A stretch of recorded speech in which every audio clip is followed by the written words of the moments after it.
నమస్తే, very good morning. నేను S S Lakshmi. Welcome to West Bengal files episode 4. West బెంగాల్లో కొత్త ప్రభుత్వం ఎన్డీఏ ప్రభుత్వం ఫామ్ అయ్యి సరిగ్గా 42 రోజులుగా వస్తుంది. ఇవాళకి 7వ తారీఖున గవర్నమెంట్ ఫామ్ చేస్తే మేలో ఇప్పటికి 42 రోజులుగా వస్తుంది. ప్రతి వారం కూడా కొత్త అంశాలు, అంటే ఈ 42 రోజుల్లోనే ఎన్ని పనులు చేయగలుగుతున్నారు, ముఖ్యంగా అభివృద్ధి దిశగా వెళ్ళడానికి ఇక గతంలో ఉన్న అకృత్యాలు ఘోరాలు ఏవైతే ఉన్నాయో ఆ లెక్కలు కట్టుకుంటూ ఒకవైపు ఇంకొక వైపు అభివృద్ధి వైపు ఏం చేయగలుగుతున్నారు.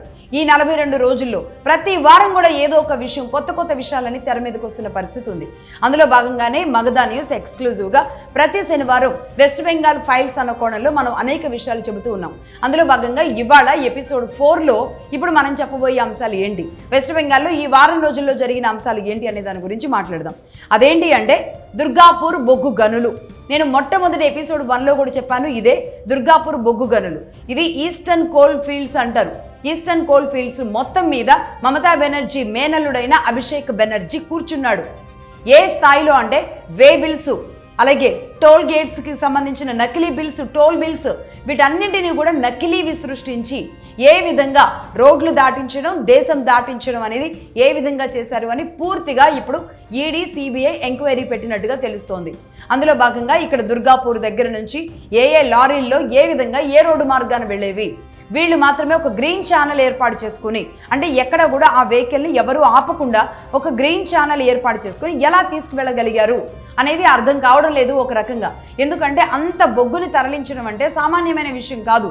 ఇది కోట్ల రూపాయలు విలువ చేసే బొగ్గు. అదేవిధంగా ఇక్కడ సొంత ప్రైవేటు పోర్ట్స్, అంటే స్టేట్ కట్టుకునే పోర్ట్స్ కానీ లేదా ప్రైవేట్ వ్యక్తులకి ఇచ్చే పోర్ట్స్ ఏవైతే ఉంటాయో కంపెనీస్కి, ఆ పోర్ట్స్ ఒక పోర్ట్ని తమ చేతుల్లో పెట్టుకొని ఈ విధంగా చేస్తూ సాగారు.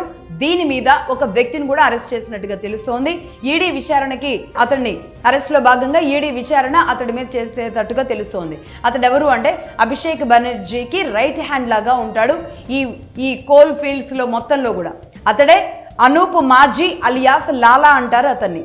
అనూప్ మాజీ అలియాస్ లాలా ప్రస్తుతానికి తనని విచారిస్తున్నారు. ఇక దీనికి సంబంధించి ఈ తీగ ఎక్కడికి వెళుతుంది అంటే అభిషేక్ బెనర్జీ దగ్గరికి వెళుతుంది. అంటే అభిషేక్ బెనర్జీకి రైట్ హ్యాండ్గా పనిచేసేవాడు ఇతడు లాలా.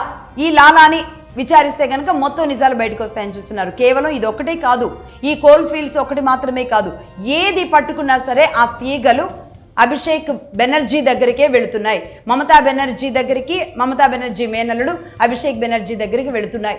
నిజానికి మమతా బెనర్జీ కూడా ఈ విషయాలు తెలుసో లేదో కానీ మొత్తానికి మేనల్లుడి చేతిలో రాష్ట్రాన్ని ఇలా అప్పణంగా పెట్టేసేసి ఈ విధంగా అత్త మేనల్లుడు కలిసి దోచుకు తిన్నట్టుగా కనబడుతుంది. ఇక నెంబర్ 2 అదేంటి అంటే టీచర్ పోస్టుల్ని విచ్చలవిడిగా అమ్ముకున్న రాష్ట్రాల జాబితాలో నెంబర్ 1 స్థాయిలో వెస్ట్ బెంగాల్ నిలిచింది అంటేనే అర్థం చేసుకోవచ్చు. ఏకంగా అంటే విచ్చలవిడి గవర్నమెంట్ పోస్టులో సంబంధించిన టీచర్ పోస్టులు ఏవైతే ఉంటాయో ఇందులో కూడా వాళ్ళకి సంబంధించిన వాళ్ళకి ఇష్టం వచ్చినట్టుగా అమ్మేసుకున్నారు. ఈ స్కామ్ ఇప్పుడు బయటపడింది. ఇందులో 1200 కోట్ల రూపాయల స్కామ్ అనేది ప్రాథమికంగా తెలుస్తున్న అంచనా. ఇంకా ఈ నెంబర్ పెరిగే అవకాశాలే ఉన్నాయి. అంటే ఇప్పటి వరకు గవర్నమెంట్ ఉద్యోగాలు అని వాళ్ళు ఏదైతే ఇచ్చారో, ఖచ్చితంగా ప్రతి రాష్ట్రం కూడా మేము డిఎస్సి నోటిఫికేషన్ ఇచ్చాము, టీచర్స్ ఉద్యోగాలు ఇచ్చామని ఎంత గర్వంగా చెప్పుకుంటారు. దాని నెక్స్ట్ ఎన్నికలకు కూడా ఎంత గర్వంగా చెప్పుకుంటారు. వీళ్ళ అవకాశం కూడా లేకుండా దానిని, అంటే వాళ్లే పోస్టులు అనౌన్స్ చేస్తారు, వాళ్లే అమ్ముకొని మళ్ళీ వీళ్ళు ప్రైవేట్గా ఉంటారు. దానికి గవర్నమెంటే డైరెక్ట్గా కూర్చొని గవర్నమెంట్ వ్యక్తులే కొనుక్కోవడం, అమ్ముకోవడం అంటే ఎంత దారుణమో ఆలోచించండి. ఈ విధంగా జరిగింది. ఇందులో భాగంగా ఇక్కడ కూడా ఒక రైట్ హ్యాండ్ ఉంటాడు. అతడే పార్థ చటర్జీ. ఈ మొత్తం టీచర్స్ పోస్టుల స్కామ్ ఏదైతే ఉందో, ఈ కొనుగోళ్ళన్నీ ఏదైతే ఉందో దాని మొత్తానికి సూత్రధారుడు, కింగ్ పిన్ మొత్తం కూడా ఇతడే అన్నమాట. ఈ పార్థ చటర్జీ అన్న అతను. ఇతన్ని ప్రస్తుతానికి అరెస్ట్ చేస్తే మొత్తం మళ్ళీ ఈ తీగ మళ్ళీ అభిషేక్ బెనర్జీ దగ్గరికి వెళ్ళింది. ఇది టీచర్స్ విషయంలో. ఇక అలాగే నెంబర్ 3 అదేంటి అంటే మాల్తా district, Siliguri, 24th Parganas.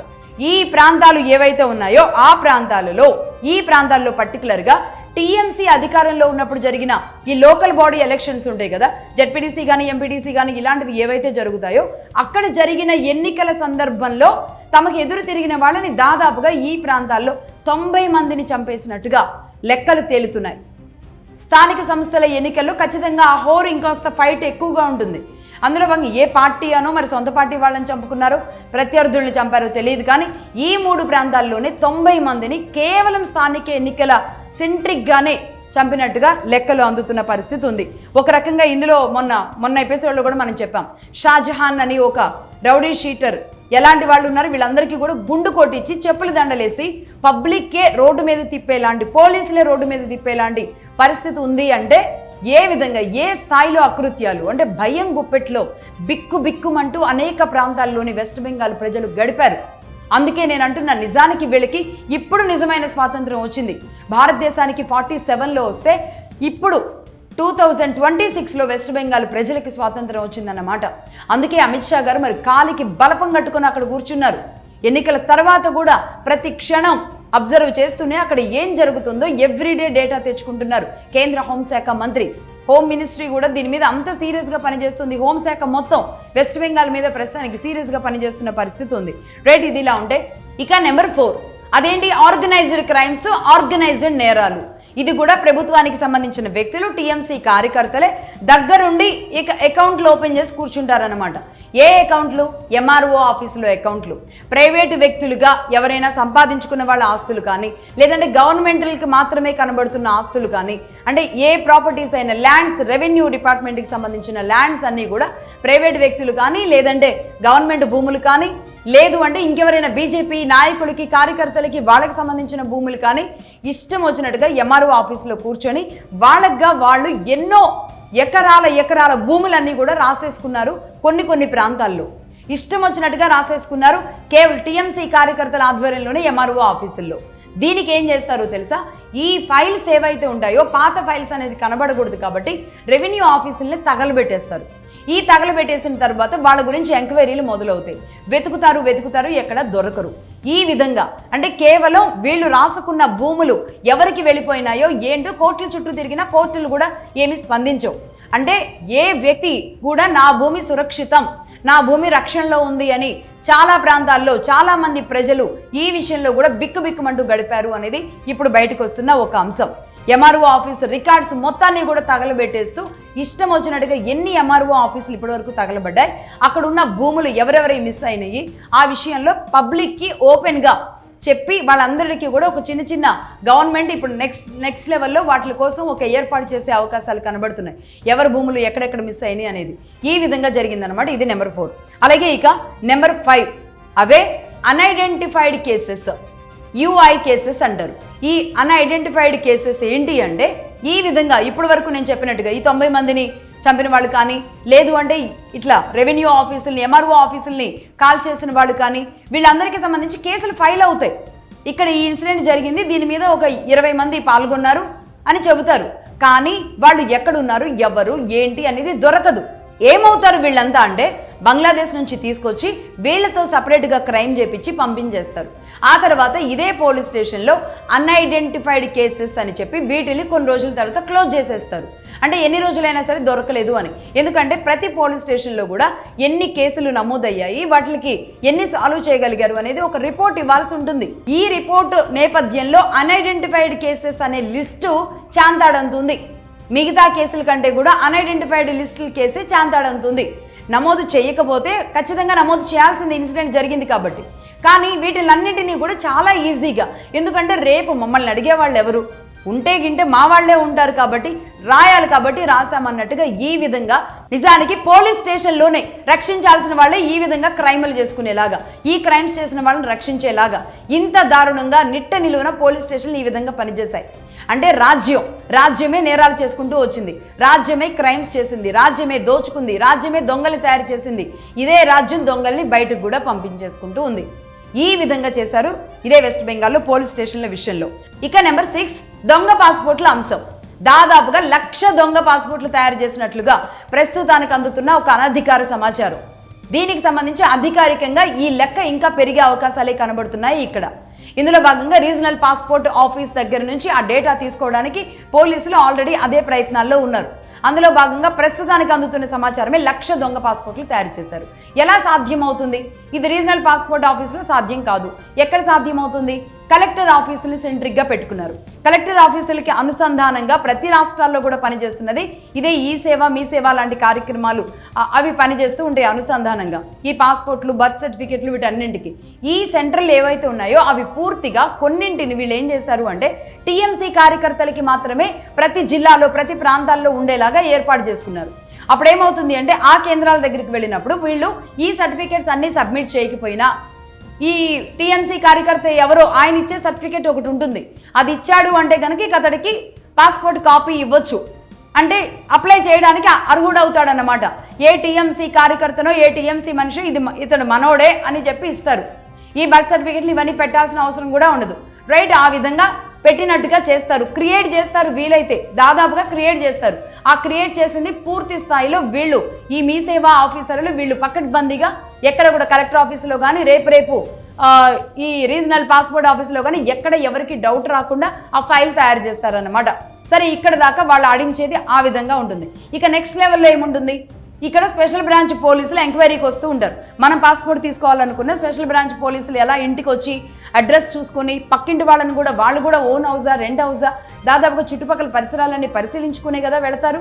Address తీసుకొని సైన్ చేసుకుని అన్ని నిర్ధారించుకొని కదా వెళతారు. కానీ అలా ఉండదు ఇక్కడ పూర్తి భిన్నం అనమాట. అసలు పాస్పోర్ట్లు ఇలా కూడా తీసుకోవచ్చా అనిపిస్తుంది. ఈ స్పెషల్ బ్రాంచ్ ఐజీ డిఐజీ నుంచి అందరూ కూడా ఒకే సెక్షన్గా పనిచేస్తూ ఉంటారు. ఏంటి అంటే వీళ్ళు చేసేది ఈ స్పెషల్ ఆఫీసర్ ఈ స్పెషల్ బ్రాంచ్ పోలీసు ఎవరైతే ఇంటింటికి వెళ్ళి తిరగాలో ఆయన అలా వెళ్ళడు. ఈ టీఎంసీ కార్యకర్త ఒక 10 మందికి పాస్పోర్ట్లు ఇప్పించాలనుకుంటున్న ఎవరైతే ఆయన సర్టిఫికేట్ ఇచ్చిన ఆయన ఉంటాడు కదా, ఆయన దగ్గరికి వెళతారు. మొత్తాన్ని అక్కడికే పిలుస్తారు, అక్కడే అడ్రస్లు రాసేసుకుంటారు, వాళ్ళు ఇక్కడే ఉన్నట్టుగా నిర్ధారించుకుంటారు. ఇక దానికి కూడా ఈ పక్కిల్లు ఈంది ఈ పక్కిల్లు ఈంది అని చెప్పేసి వాళ్ళదే రాసేసుకోగలుగుతారు. ఈ విధంగా వాళ్ళు కూడా సర్టిఫికేట్ ఇచ్చేస్తారు. స్పెషల్ బ్రాంచ్ పోలీసులతో కూడా వాళ్ళు కూడా ఎవరు స్టేట్ పోలీసులే ఉంటారు. స్టేట్ పోలీసులే దీనిలో భాగంగా వెళతారు కాబట్టి అది కూడా వాళ్ళతోనే చేపిస్తారు. కలెక్టర్ ఆఫీసు, ఆ తర్వాత ఈ మీ సేవ ఈ సేవ అలాగే స్పెషల్ బ్రాంచ్ పోలీసులు వీళ్ళందరూ కూడా స్టేట్కి సంబంధించిన వాళ్ళు కాబట్టి వీళ్ళే దీనికి కావాల్సిన ఆధారాలన్నీ పకడ్బందీగా తయారు చేస్తారు. ఈ తయారు చేసినవి ఇక్కడ ముందుకి మూవ్ చేస్తారు. ఈ విధంగా 1,00,000 పాస్పోర్ట్లు తయారు చేసినట్టుగా తెలుస్తోంది ప్రస్తుతానికి. ఇప్పుడు రీజనల్ పాస్పోర్ట్ ఆఫీస్ దగ్గర నుంచి ఈ డేటా తీసుకుంటున్నారు, అదే పనిలో ఉన్నారు. మేబీ మనం మాట్లాడుకునే సమయానికి నెక్స్ట్ వీక్కి దీనికి సంబంధించిన డేటా కూడా బయటికి రావచ్చు. ఈ నేపథ్యంలో ఇక్కడ జరిగిన దాంట్లో ఏంటి అంటే ఇక్కడున్న రోహింగ్యాలు ఎక్కడికి వెళ్ళిపోయారు, వెస్ట్ బెంగాల్లో ఎంతమంది దొరుకుతున్నారు అనే లెక్కలు తీస్తే దాదాపుగా 13 నుంచి 15 లక్షల మంది మొత్తం సౌత్ ఇండియా వైపు మూవ్ అయినట్టుగా తెలుస్తోంది. 13 to 15 lakhs. అందులో కేరళలోనే దాదాపుగా 5 to 6 lakhs కేరళ వైపు వెళ్ళినట్టుగా ఈ బస్ ట్రైన్ ఈ ట్రాన్స్పోర్ట్ డేటా అంతా తీసుకుంటున్నారు. సరిగ్గా మొన్న 7వ తారీఖు గవర్నమెంట్ ఫామ్ అయిన దగ్గర నుంచి ఇప్పటి వరకు తెలుస్తున్న అంచనాల ప్రకారం కేరళ వైపే 5 to 6 lakhs వీళ్ళంతా వెళ్ళారు. కేరళ ఎలాగో ఆశ్రయం ఇస్తుంది, వీళ్ళు వాళ్ళు ఒకటే కదా ఎలాగో. అక్కడ మొన్నటిదాకా లెఫ్ట్ పార్టీ ఉంది, ఇప్పుడు కాంగ్రెస్ పార్టీ ఉంది. లెఫ్ట్ ఉంటే ఏమి, కాంగ్రెస్ ఉంటే ఏంటి, తృణమూల్ ఉంటే ఏంటి, ఇదే విధంగా ఉంటుంది. కాబట్టి వీళ్ళంతా సేఫ్ షెల్టర్గా వీళ్ళందరినీ మరి వీళ్ళు పంపించారు, వాళ్లే వెళ్ళారు, ఈ విధంగా వెళ్ళారు. అలాగే తెలుగు రాష్ట్రాల్లో కూడా దాదాపుగా భారీగానే వచ్చినట్టుగా తెలుస్తుంది. వీళ్ళంతా ఎలా ఉంటారు, రోడ్స్ దగ్గర అంటే బెగ్గర్స్ లాగా, లేదు అంటే ఏదో పరిశ్రమల్లో పనిచేస్తున్నట్టుగా, హోటల్స్ దగ్గర పనిచేస్తున్నట్టుగా, హోటల్స్ లోపలికి వస్తూ ఇక రకరకాల రూపాల్లో వీళ్ళంతా పనుల రూపాల్లోకి వెళతారు. ఇక పనులు మన దగ్గర ఉన్న వాళ్ళేమో వేరే చోటుకు పనులకు వెళతారు. ఇక్కడ పనులు చేయడానికి నామోషి కదా. ఇక్కడ పనులు దొరక్క ఎవరు ఎక్కడ దొరికితే ఆ పనులు మనకు పని చేస్తే చాలే అని తీసుకుంటున్నారు. ఈ విధంగా తెలుగు రాష్ట్రాల్లో కూడా అనేక మంది చోట్ల పాత బస్తీ కానీ మిగతా అనేక ప్రాంతాల్లో చిన్న చితక పనులు దొరకని ప్రతి చోట కూడా వీళ్ళు వచ్చి అక్కడ రీప్లేస్ చేస్తూ ఉన్నారు. ఎన్నో సంవత్సరాలుగా ఇది సాగుతూనే ఉంది. బట్ ఇప్పుడు వెస్ట్ బెంగాల్లో వాళ్ళకి షెల్టర్ లేదు కాబట్టి పూర్తిగా ఇటువైపు వస్తున్న పరిస్థితి ఉంది. కాబట్టి ఎవరికి వాళ్ళుగా జాగ్రత్తగా ఉండాల్సిన అవసరం కూడా ఉంటుంది. మరి ప్రభుత్వం కూడా, సెంట్రల్ గవర్నమెంట్ కూడా SIRని సీరియస్గా తీసుకొస్తుంది. ఈ లెక్కలు గణాంకాలు అన్నీ తీస్తే తప్ప ఇక మీరు దొరికిన వాళ్ళని పట్టుకోండి అని ప్రజలకైతే పిలుపునివ్వలేరు. ఇది ఇంకొక రకమైన గందరగోళానికి దారితీస్తుంది. కాబట్టి SIR తీసుకొచ్చి దాదాపుగా ఒక 6 months to 1 yearలో ఈ సమస్యని క్లోజ్ చేయాలని అటు కేంద్ర ప్రభుత్వం కూడా భావిస్తున్నట్టుగా ఉంది. సో మొత్తానికి జరుగుతున్న పరిస్థితులు పరిణామాలు ఇవి వెస్ట్ బెంగాల్లో ఈ 6 అంశాలకు సంబంధించి మనం మాట్లాడుతున్నాం. ఇక అలాగే పొలిటికల్ అంశాలు కూడా అంతే తీవ్రంగా ఉన్నాయి. గత వారం నేను చెప్పినట్టుగా ఎమ్మెల్యేలు అంతా కూడా సపరేట్గా కూర్చున్నారు. మమతా బెనర్జీకి మిగిలింది కేవలం 14 నుంచి 15 మంది ఎమ్మెల్యేలుగానే ఉంది. మిగతా వాళ్ళందరూ మేము సపరేట్గా ఉంటామంటున్నారు. వీళ్ళు అటు ఎన్డీఏ కాదు, ఈ విధంగా కాదు, సపరేట్ టీఎంసీగా ఫామ్ అవుతున్నారు. అలాగే ఎంపీలు కూడా అలాగే ఉన్నారు. రాజ్యసభ ఎంపీలు ఇద్దరు కూడా రాజీనామా చేసేశారు. ఇప్పుడు ఎన్డీఏలోకి వెళతాము అనేది కూడా ఆఫర్ ఇస్తున్నారు. బట్ ఎన్డీఏ కానీ బీజేపీ కానీ ఆలోచిస్తోంది సపరేట్గా బయట నుంచి మద్దతు ఇచ్చేలాగా ఉంటుందా, ఎన్డీఏలోకి తీసుకునే అవకాశాలు కూడా ఉంటాయా. ఈ రాష్ట్రంలో జరిగిన పరిస్థితులు పరిణామాల నేపథ్యంలో వాళ్ళు షెల్టర్ కోసం కాకుండా మారిన మనుషులుగా, దేశం కోసం పనిచేసే మనుషులుగా వస్తే ఏ గ్రూప్లో ఉంటే ఏముంది, ఏ గ్రూప్లో ఉన్నా సరే దేశం కోసం పనిచేయడమే కావాలి. ఎందుకంటే ఏ గ్రూప్ అయినా దేశానికి సంబంధించిన గ్రూప్ కాబట్టి. అలా కాకుండా బయట గ్రూపులకి, బయట దేశాలకి తొత్తులుగా పనిచేసే వాళ్ళనే భారతదేశం ఎప్పుడూ వ్యతిరేకిస్తూ ఉంటుంది. ఆ తొత్తులుగా పనిచేసే వాళ్ళందరూ కూడా ఎవరైనా చెబుతాను నేను, ఇదే లెఫ్టిస్టులు, ఇదే ఎర్ర జర్నలిస్టులు, రైట్. వీళ్ళ పట్ల జాగ్రత్తగా ఉండాలి. వీళ్ళ పట్ల మాత్రమే జాగ్రత్తగా ఉండాలి. వీళ్ళు సెక్యులరిజం అంటారు, డ్రెస్సింగ్ల గురించి మాట్లాడతారు, మహిళా హక్కుల గురించి మాట్లాడుతూ ఉంటారు. ఈ విధంగా వీళ్ళంతా ఒక గ్రూప్గా ఉంటారు అన్నమాట. మొత్తం అనేక ప్రాంతాల్లో కుప్పలుగా ఉంటారు. వీళ్ళంతా ఈ సమాజం ప్రశాంతంగా వెళ్ళకూడదు. అదేమంటే మనువాదం ఇవన్నీ కూడా తీసుకొస్తూ ఉంటారు. ఇన్ని రకాల కుట్రలతో కూడుకున్న టీం ఉంటారు. వీళ్ళు ఎర్ర జర్నలిస్టుల రూపంలో ఉంటారు, మీ ఫోన్లోకి వస్తారు, మీ టీవీల్లోకి వస్తారు, నేను రాజకీయ పార్టీ నాయకులుగా ఉంటారు. అంటే సమాజం, సొసైటీ, భారతీయ సాంప్రదాయం, సనాతనం ఇవన్నీ సక్రమంగా వెళ్ళడం వీళ్ళకి ఇష్టం ఉండదు. ఎవరో ఒకళ్ళని టార్గెట్ చేస్తూ డిస్టర్బ్ చేస్తూ ఉంటారన్నమాట. ఇలాంటివి జరుగుతూ ఉంటాయి. కాబట్టి నేను ఎందుకు ఈ విషయం చెబుతున్నానంటే ఈ గ్రూపుల పట్ల అప్రమత్తంగా ఉండాలి. అందుకే ఇక్కడ టీఎంసీని తీసుకోవడానికి ఒక రకంగా ఎన్డీఏ ఆలోచిస్తున్నట్టుగా ఉంది. బట్ టీఎంసీ మాత్రం పూర్తి స్థాయిలో, టీఎంసీ ఎంపీలు పూర్తి స్థాయిలో మేము వస్తాము అంటున్నా. నేను సపరేట్గా కూర్చునే అవకాశాలు ఎక్కువగా ఉన్నాయి. పార్లమెంట్లో వీళ్ళు సపరేట్గా కూర్చుని ఎన్డీఏకి మద్దతు ఇస్తూ మేము రాష్ట్రం కోసం నిలబడతాము, రాష్ట్ర అవసరాల కోసం నిలబడతామనే ఒక కాంక్షతో అక్కడున్న ఎంపీలు రాష్ట్రం కోసం పనిచేసేలాగా రేపు ముందుకు వెళ్ళే అవకాశాలు కూడా ఉన్నాయి. సో మొత్తానికి జరుగుతున్నది ఇది వెస్ట్ బెంగాల్ నుంచి. ఇది ఇవాళ west Bengal files episode 4. That's all for now. చూస్తూనే ఉండండి మగధా న్యూస్.